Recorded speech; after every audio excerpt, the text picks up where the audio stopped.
Hello and welcome to this episode of Let's Talk Tech. This month I'm going to talk about digital literacy using Passkeys and review two products from this year's CES show, Consumer Electronics, the Birdfy hummingbird feeder and the Echo Flask, which creates hydrogen water. So Cheryl is asking the question of the month. Okay, Debbie, here's the question of the day. What is a passkey, and why would I use that instead of a password? Well, Cheryl, as always, you have great questions of the month. So let's talk about passkeys. First of all, let's be honest. Passwords can be a real pain. They're hard to remember, easy to forget, and if they fall into the wrong hands, they can put your personal information at risk. But here's some good news. There's now a much easier way and a safer way to sign in using something called passkeys. Well, what are passkeys? Well, instead of typing in a long, complicated password, passkeys let you use something you have already: your fingerprint, a face scan, or a simple PIN on your device. No more struggling to remember passwords or writing them on sticky notes. Why should you switch? Well, first of all, no more forgotten passwords. Your device remembers the passkeys for you. Gives you stronger security for sure. They can't be guessed, stolen in scams, or leaked in a data breach. They're super easy to use. Just unlock your phone, your tablet, your computer, and you're in. No typing required. But how do they work?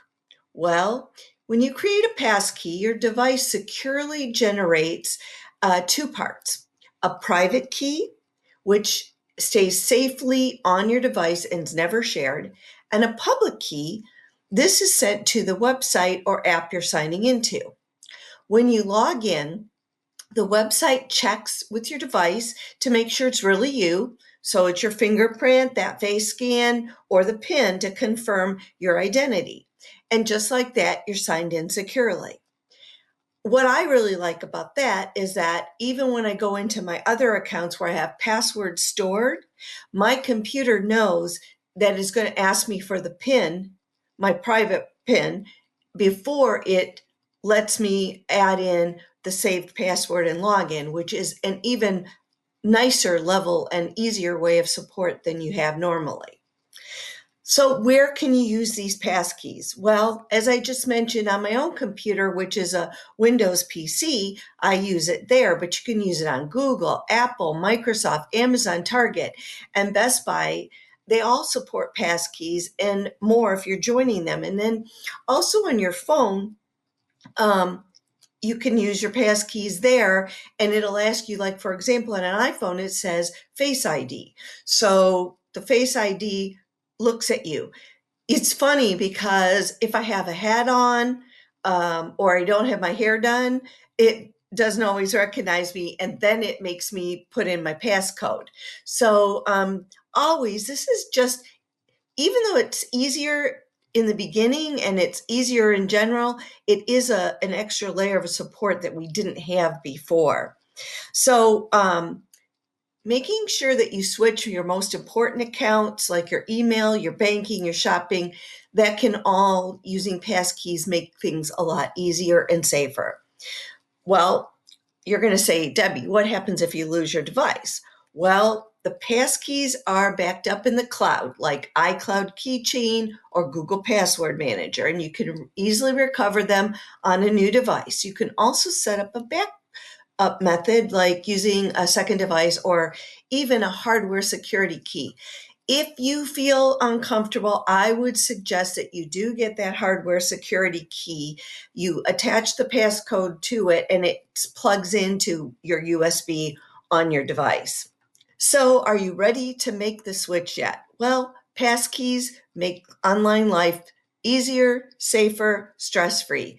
Give them a try and say goodbye to password headaches for good. So, Cheryl, I hope that answered the question of the month. Thanks, that's great information.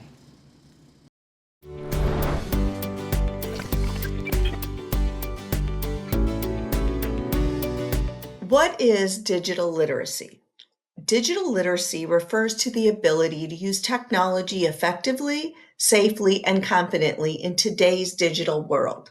For older adults, this means learning how to navigate smartphones, computer, and the internet to stay connected, also to access important files and enhance your daily life. At its core, skills like sending emails, browsing the web, using social media, shopping online, and understanding how to protect personal information from scams and cyber threats. It also involves adapting to new technologies, such as video calls for keeping in touch with your family, online banking for managing your finances, and health apps, and for tracking medical information.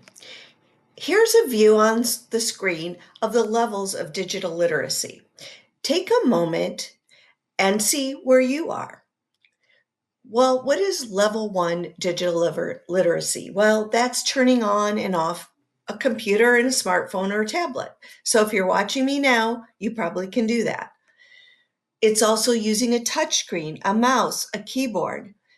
Again, if you're using a smartphone, you're watching me now, you can likely do those things.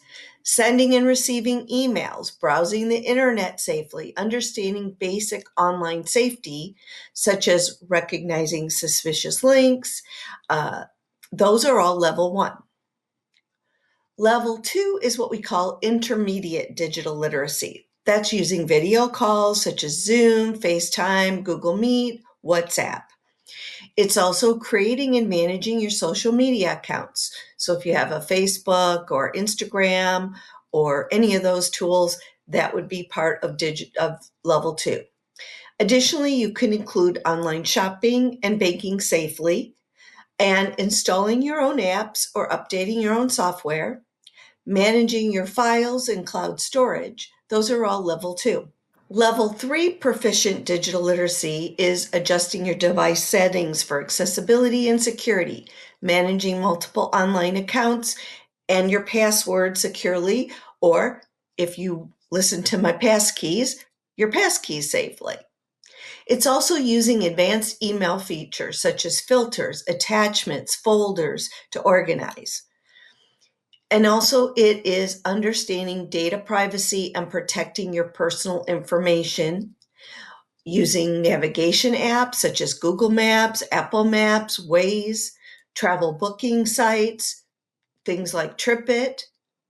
And finally, level four digital literacy, which is called the advanced form of digital literacy, is understanding and managing your privacy settings on your devices and your apps. It's also identifying and avoiding phishing scams and cyber threats. Remember, clicking on links that you don't know where they came from, those are phishing scams. Troubleshooting your own technical issues independently without asking for help. And using digital tools for productivity, such as Google Docs, spreadsheets, budgeting apps. Engaging in online learning or content creation, blogging, your website, YouTube. So consider this. Many older adults face challenges with digital literacy due to the rapidly evolving technology around us and the limited exposure that we had maybe during our working years.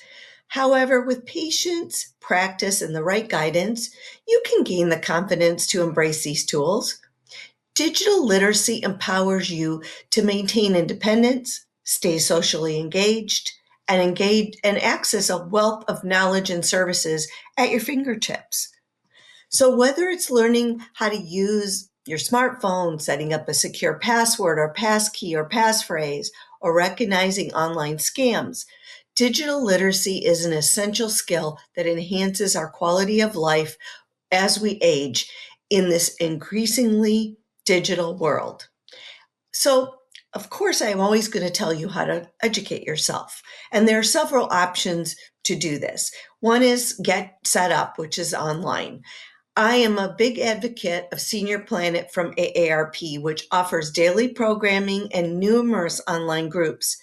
And I've participated in presenting for them several times, and they provide such quality training and information at no cost. and cyber seniors. Not to mention any local support that you might have with clubs like the PC Club, the Mac Club, and other organizations in the area that offer this, Saddleback University, or if you're in the Fresno area, Fresno.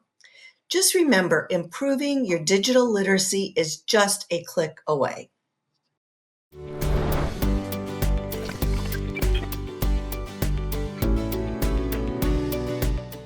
Next up, my reviews from CES that you're not going to want to miss. So, who doesn't love hummingbirds? I know that I love them and I find them to be incredibly fascinating. So when I found out about these hummingbird feeders, I was totally like, let me find one and let me use one. And a couple of companies were really nice enough to send me a couple to try. So this month I'm going to talk about one, and next month I'll talk about the other. So this one is from a company called NetView. It's called a Birdfy, and it is what's known as a smart bird feeder. It has a built-in video camera. And I'm going to be showing, as I'm speaking right now, have some of the incredible video from this bird feeder. It's just amazing. And it's so cool. And I'll start with the end first. Being able to see these little birds up close and in real time is just amazing. And it provides hours of entertainment. So for those of us who really find enjoyment in bird watching, this is such a great idea. The Birdfy hummingbird feeder has cameras that accurately identify over 150 hummingbird species, capturing their elegance with high resolution photos and videos with unmatched quality and detail. And you can see that right now on the screen. How cute is that little guy? With they have a built-in motion detection system, so you'll never miss a single flutter of their wings. And in fact, the recording even picks up the sound of the flutter in some cases, which is really, really fun. And as you know, I'm here to educate my audience. I'm not here to sell you anything. So honesty to me is the key. When I got the box, it was very nicely packaged. But it was a little challenging to open. My hands work pretty well, but sometimes they're a little stiff. It was harder to open than I really would have wanted. And there are a lot of different items in the box to figure out. So I'm there and I'm pulling out the different packaging, as you can see on the screen. And, um, and that part was a little bit harder than I would have wanted it to be, but I understand that they have to be secure in their packing. So there were a lot of different items, as I mentioned, to figure out. It's very well made, but the instructions were not that great. They had some pictures and some words. What I would have liked was a quick start guide. So just, each piece, what it was, what the name of it was, had maybe an alphabetic system or numbering, but it didn't have those things. Now, ultimately, I figured it out. I read it several times, I looked at it, but it would have been better to have a step by step guide because it takes patience to keep reading. But finally, I was able to put the things together and I downloaded the Birdfy app to my phone, and then I connected it to my household Wi Fi so that I could watch the camera from my phone. You can also add it to a tablet. And what's nice about either one of those is with your smart TV, you can screencast from your device to your TV and see the birds in much larger view. And I would suggest that you might want to do that. It also does come with an external solar panel that can be attached to an overhang or a branch. It was a bit much for me to tackle, and so I decided I was just going to wait on adding that and just start using the bird feeder. It does come with a USB plug so that you can plug it in and you can charge it up. And the charge does last a long time if you make sure that you have it on the motion detection. If you just keep your camera on all the time, it will drain the battery quite quickly, and you'd want that solar panel to keep the bird feeder going. So you can do all those settings within the app itself for the feeder. I know I can tell you about the 24/7 because I didn't have my settings right and it drained the battery immediately.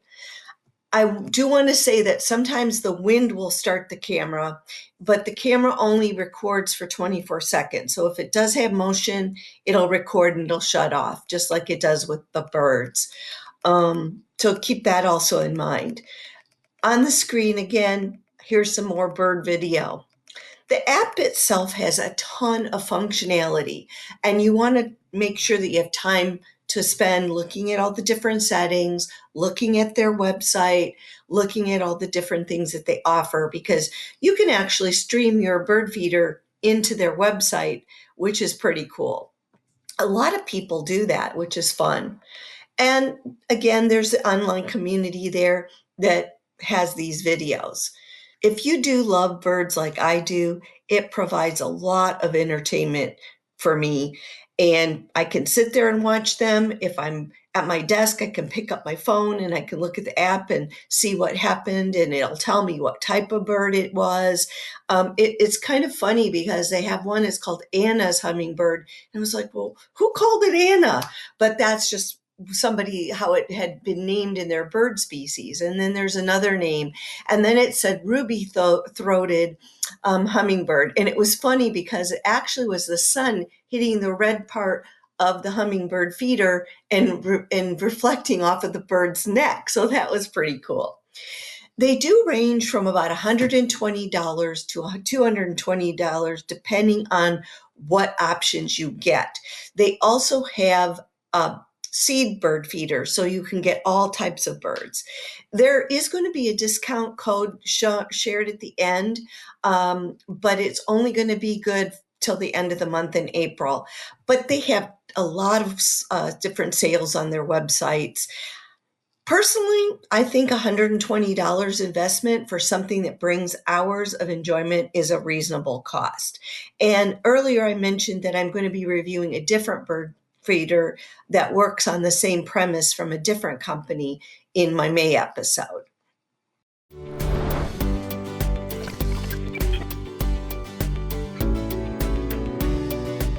So now let's talk about the Echo Flask. Echo Water is a leading hydrogen therapy company dedicated to making the health benefits of hydrogen water and gas accessible to everyone, and they provided a bottle for me to try at no cost. As you know, I'm not here to sell anything, but to educate my audience. So the bottle is a bit pricey, but they do offer discounts periodically, and even right now they have a chance to win one. So is hydrogen water health or hype? Proponents of hydrogen water tout a lot of physical benefits. Hydrogen water is just regular water infused with additional hydrogen molecules. So while it may seem simple, apparently adding these little tiny atoms of hydrogen support general wellness. But why add hydrogen? Well, studies do show that hydrogen, as the smallest and lightest molecule, can penetrate our cells and might support wellness in ways that regular water doesn't really do. But it's important to hydrate no matter what type of water. Apparently, there's been over 1,400 studies on these benefits, and here are some of the claims. Antioxidant properties. They neutralize and harm those harmful free radicals in our bodies and reduce oxidative stress and prevent cellular damage that leads to aging and disease. Well, on that face alone, of course I'd want to try something. They're supposed to have anti-inflammatory effects, and they reduce your inflammation by targeting cytokines and helps with things like arthritis. Another good point. For any athletes, it's supposed to improve your energy levels and reduce your fatigue. And, if you're a golfer, a pickleball player, tennis player, that might all be good as well. It also is supposed to improve your metabolic function and enhance your metabolic processes, which helps your energy and potentially weight loss. It has what's called neuroprotective effects that reduces the risk of neurodegenerative diseases like Alzheimer's and Parkinson's. So, yes, it is a lot of hype. Whether it's proven or not, it's only just like anything out there. You're going to have to try it. So I've been using the Echo Flask for about a month, and maybe it's doing something on the inside. They recommend drinking it at least 3 times a day. So the upside is that it reminds me to drink. The bottle is 12 ounces and it's easy to use. You can see it in the background. I fill it, I turn it on, and the hydrogen populates. A little blue light comes on and bubbles come up. When you take the cap off, you press a little button and there's a little pressure built up and it makes a little pop sound. It does have a built-in battery that you recharge using a USB cable, which comes with the kit. And the battery life is going to depend on how often you're hydrogenating your water, of course. So for me, doing it 3 times a day, the battery lasts more than a week. And there's a battery thing on it so you can tell when it needs to go. The Echo Flask also tracks your daily hydrogen stats and cycles and the potency and provides you with personal notifications to help you reach your goals. So you can manage this flask. It has an intuitive touchscreen on the side, and it interacts with your health apps on either your Apple or Android phones. So I'm going to put up some information about it if you want to learn more about it. Eco Flask is not the only hydrogen bottle out there. There's a lot of different ones that you can buy. They do range in price from about $50 to about $300. Again, I'm going to keep using it because it does help me to remember to drink my water. So that alone is helping me.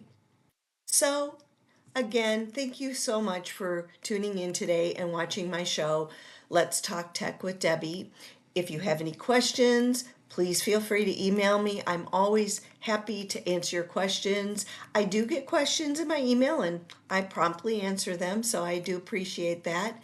And I want to just take a moment to say that technology is here, all the different things that are out there. I'm just here each month trying to give you a little tidbit and some information about all the fun things out there. So have a great day.